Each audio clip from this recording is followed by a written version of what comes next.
One of the first things that government must do, and it is the government's responsibility, is to put in place very sophisticated mechanisms and processes for dealing with complex public policy disputes. This is fundamental.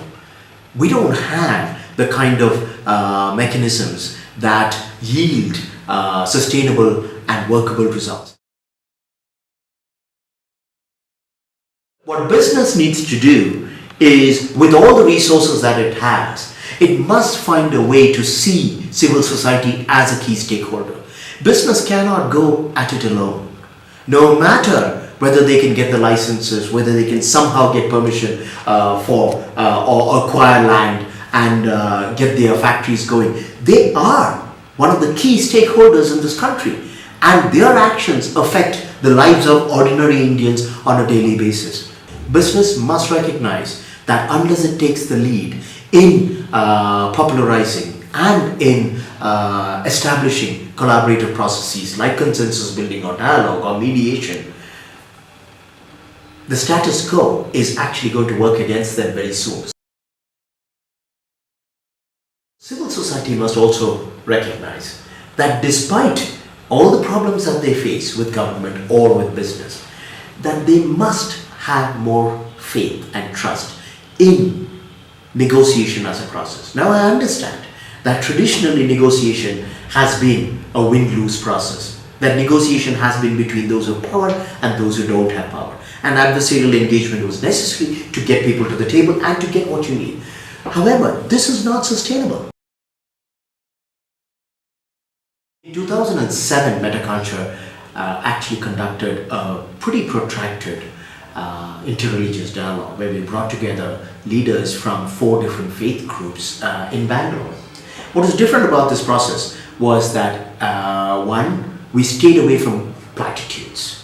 There was none of the normal talk about how we need to get along with each other and how every religion is actually wonderful and if only people would understand it better. We steered clear of the normal kind of structure of an interreligious dialogue. What we did instead was we created a structure whereby individuals representing these groups could actually talk about their experiences of their own faith as well as that of other faiths. This takes the conversation beyond what normally tends to happen, which is a conversation all about redressing the ills or the resentments of a particular community or the other.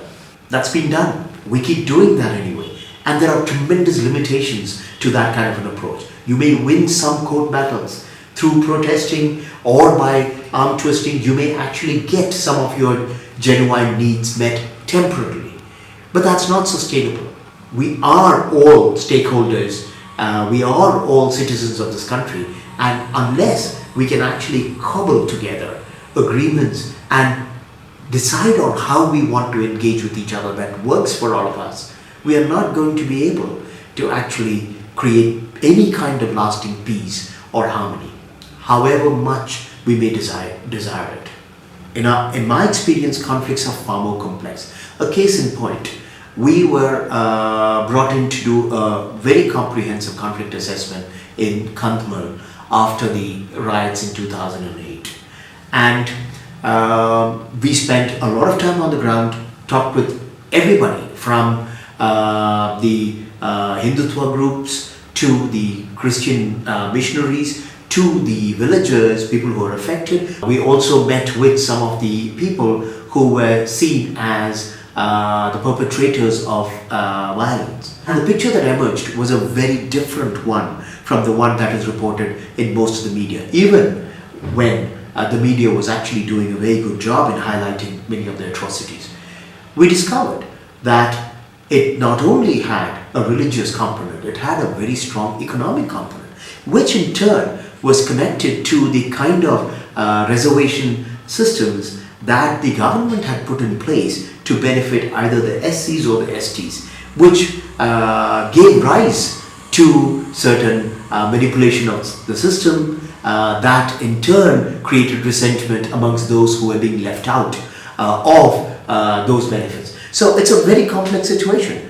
So again, conflict assessments, when done by a neutral third party, mean something very different from what happens when an investigative journalist actually tries to understand what has happened. Even though a good investigative journalist should be able to play a somewhat similar role, as long as they are not coming from an ideological or political perspective. As conflict resolution professionals, we cannot afford to be for or against anything except the larger good of society. And by that I mean all the stakeholders, as well as for a good constructive process.